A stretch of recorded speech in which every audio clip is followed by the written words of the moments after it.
I want to thank you guys for joining me today. I'm really excited about my next guest, Keyana the Artist.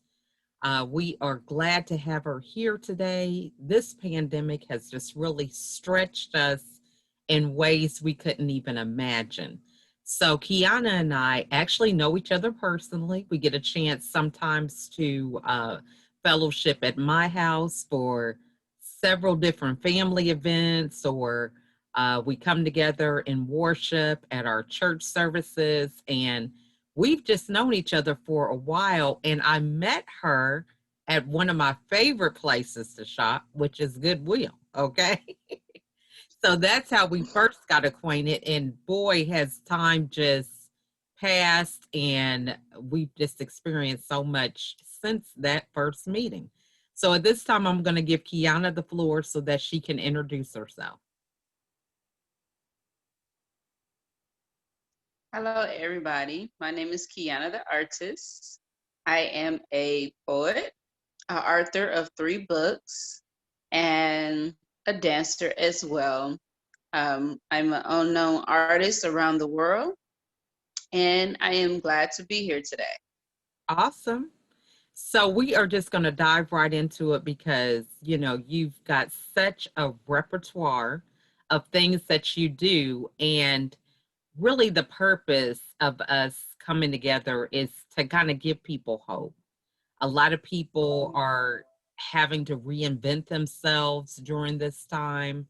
And so hmm we want to give them hope about creative ways that you could do that. So, my first question is how has the pandemic changed you just as a person? What things do you do now that you know that you probably didn't do before the pandemic? One was to be patient. I guess that's a lot of things. A lot of people trying to do now is be patient. I've been putting more investment in myself, which I done before, exercising, eating right, a lot of meditating with scriptures and different things like that. So I'm more of not just, hey, I'm impatient, but I'm more of patient. Um, so I converted to more into working with my teenagers on Fridays. I'm doing poetry therapy with them on a regular basis because even though the pandemic, but also it helps them to know, hey, this is not me or this is not my fault because of the pandemic. My family is stressed out. My friends are stressed out. So I have an outlet. So the outlet is once a week. I bring teenagers. I'm also working on adults too once a month. Teenagers, I connect with them on Fridays around 7 to 8 p.m. And then I ask them, so how was your day today? Or how was your week today? How was school? And, they give me that look and say, oh, I'm frustrated or I'm mad or, so how do you feel today? And so we get like 3 topics. So those 3 topic is, I don't call it a bad word. I just say a negative word. And then I can take 2 positive words and say, okay, we're going to work with these 3 today. So in those 3 things today, we're going to reverse it.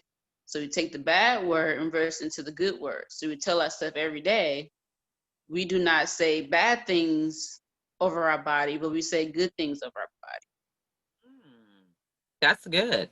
Now, so body. what are some of the challenges that you have found a lot of the teenagers are dealing with? I know I've got quite a group here at my house with e-learning, but there's many people in the audience that are listening that are not really sure some of the things that teenagers are go through because they think this is an adult problem. Kids really don't notice these things. So talk to us about some issues that they may be bringing up. Um, a certain issue they come up is, well, um, I don't know if I'm good enough to be in school right now. Um, they're trying to learn the virtual learning versus in the school learning. So that can be kind of hard sometimes because, you know, you're standing in front of a computer for 8 hours or 6 hours or 5 hours. So, you know, sometimes they have a, call it attention, like, oh, you know, I don't know if I'm being in class this long, or they'll need to be in a computer all the time. But at the same time, you know, they're at home, you know, parents they're frustrated because, you know, they're trying to work or trying to look for a job. So it's kind of like the kid had on the pressure on themselves. How can I do this when my mom is mad or my dad is mad? So yeah. Yeah, those are some good things to bring up because, it's you cross over to being an adult, and a lot of Hmm. times we forget about what it was like to be a teenager or a young adult. Yes. You Hmm. begin to get just overwhelmed yourself with your responsibilities and things that you're responsible for. And you Hmm. forget those simple things of, walking in their shoes and how they had to make sense of things. And with the pandemic, my hat goes off to a lot of these youth because I don't know how I would have done it. It's a struggle for me being Yes. an adult. Okay. Yeah, it's like a new venture. So in the new venture, it's like, you know, like as an adult too, we never been here before, you know. Right. So the teens like, so how can we play? Or, you know, do we wear a mask? Do we not wear a mask? Or, Yeah. you know, so it's like you don't know because it's like the people they want to be around, you don't know if they have the COVID, you don't know if the family have the COVID, you don't know Right. no one has the COVID. So it's kind of like a hard situation, you know. Yeah. And, the In their thing minds, they just want to be kids, you know. so true. And the thing that I really like about it, though, really, even though it Mhm. is something that we're all experiencing together, is that it's a level playing field. It doesn't Mhm. matter what your career is, your age, Mhm. race, gender. Mhm. No one has a one up on anybody, so to speak. Yes. We all are in this together. So I think Yes. it's a great opportunity to create new traditions, new routines, Yes. new systems, just a whole bunch of new Yes. things out of Yes. this situation. So, talk to us about ways that you've had to pivot your business with you not being Um, able to be in person and now online. I think it's more of a great idea that I'm virtual everywhere. Even though I can't go over to the other countries. So I actually been virtual in London, UK, virtual in Jerusalem, I think Asia, South Asia, but I've been mostly in those two countries back to back, doing my poetry, connecting with people. And next month, I actually will be a featured artist in California virtual. So it's kind of like, to me, it's good because I'm also thinking out of the side of the box always, because when you're creative, you're thinking outside of the box. So when everything shut down, I said, okay, which way to go? So when I started to communicate with people through, that was my first step, contacting people through their arts, contacting people through their business, and contacting them through different individuals. So when you on Zoom, it's more than one person on there. It's like 500 people or 100 people on this Zoom conference or the Zoom art show or something like that. So everything was very good for me because I wasn't able to, how you call it, I was trying to get there, but it's like everything turned around and made me a shorter distance to get there instead of then, well, I think I'm gonna go do this 5 years now, 4 years now. So it actually turned around, made it better for me doing it virtual. So, I love that. and And it's not now, hard. It's mhm, not hard. I guess some people say, well, it's hard. It's hard.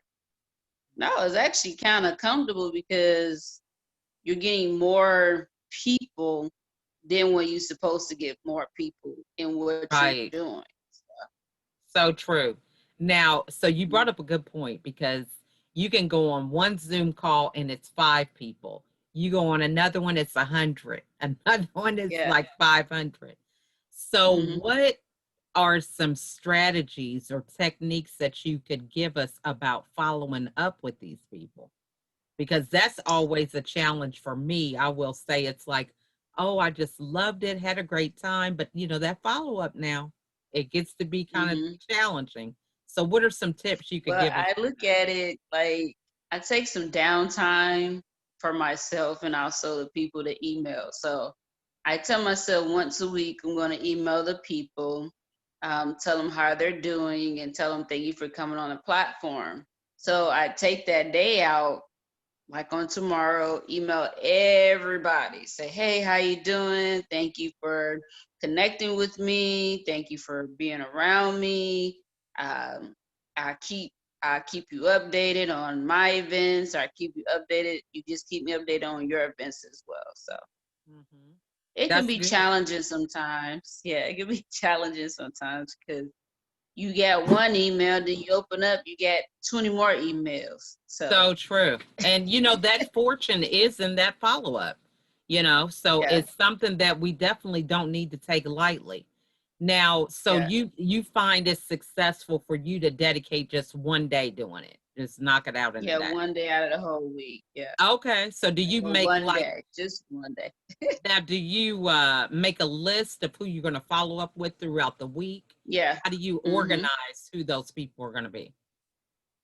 Well, I just go back and see the recent email that I got. Like, say, for instance, today is Thursday. And I'll say, okay, on Friday, I'm going to email them that email me on Thursday. And if I get an email on Tuesday, okay, I'm going to email them back again on Friday. So when I email everybody that email me through their days, I'll look on the calendar and say, okay, I go back to list. Okay, Monday I got her email. Tuesday I got his email. Wednesday I got his email.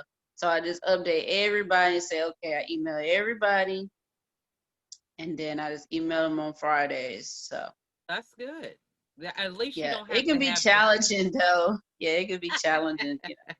Yeah, And then because if if they you miss email you a back, day, you just like, okay, I just emailed you back. So and they want a right? conversation, so I do a 5-minute conversation with them. So Yeah, because if you miss a Friday, hey, that's a lot adding up. But I yeah, like that aspect because, a lot of us kid ourselves. We put it off and yeah, put it off until, whatever day.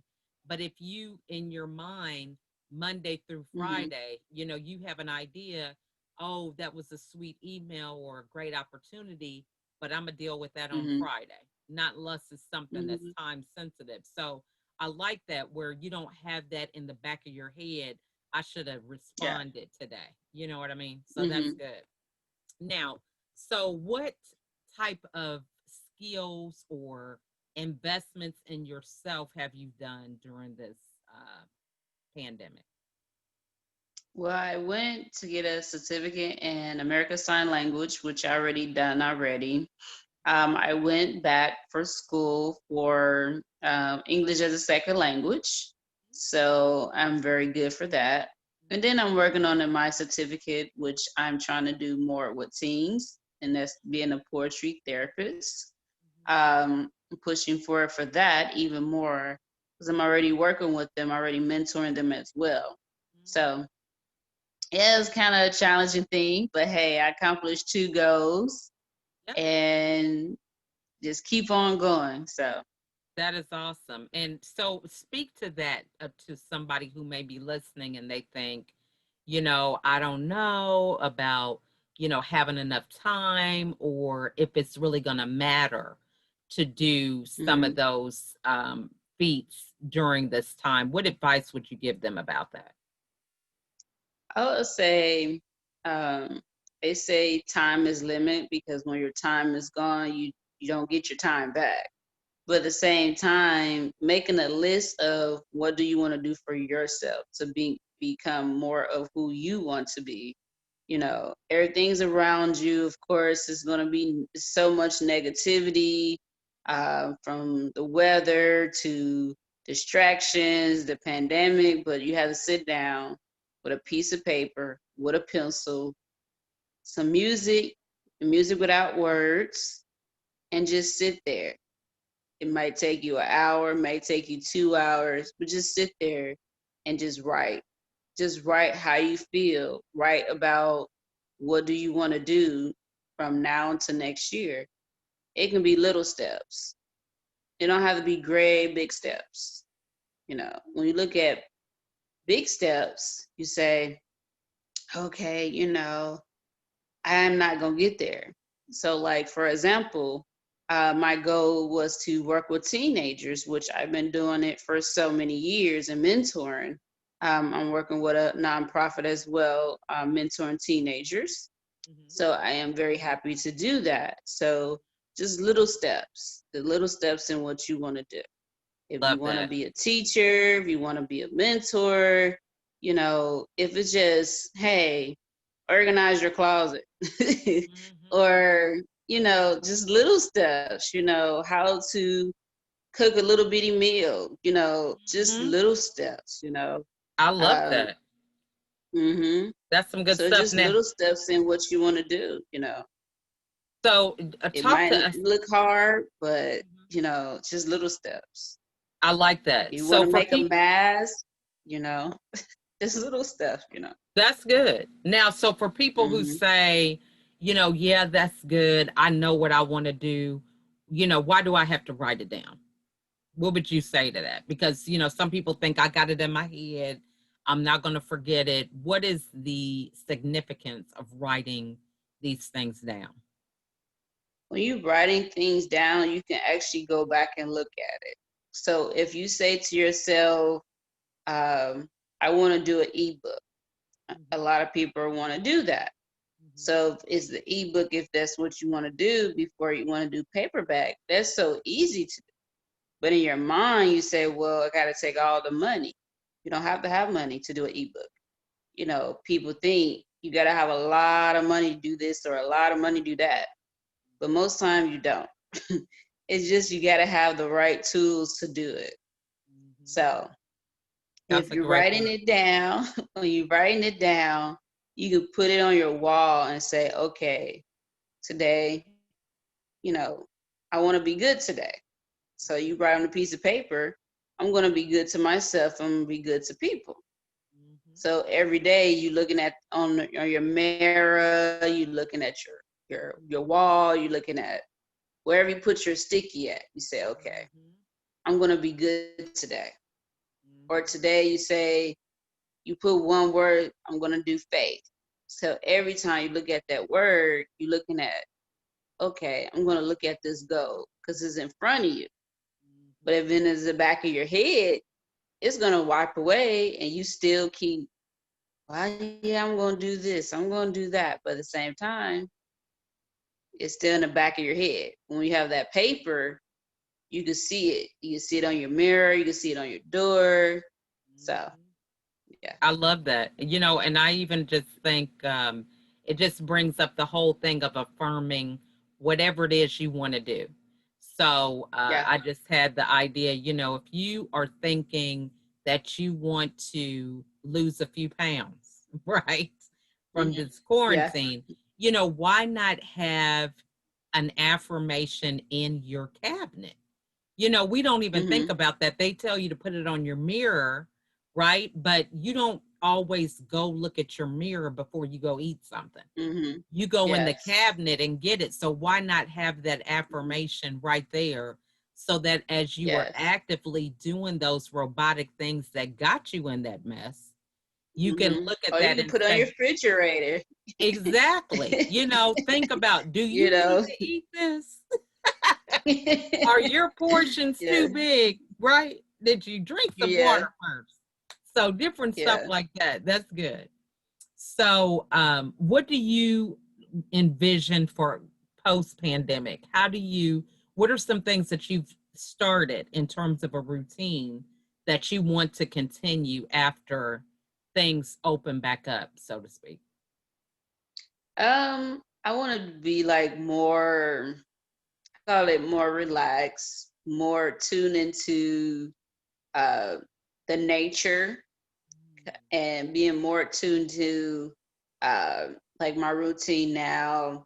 Let me say you get up, you pray, you read your Bible, and then you go into your daily devotion, and then you go into your routine. So every day I want to keep my routine, trying to keep that positive mind, try to keep that positive attitude. um I know the world is like, now when you go into stores or places and you say hello to people, they're more frightened, they're more scared, they're more jumpy, 'cause they're looking at you like, I don't know what you're going to do, or how do I feel. So when I talk to people when I'm into the store, I talk to them nice, I talk to them kind, so they can know, because you never know how what is that person going through that day.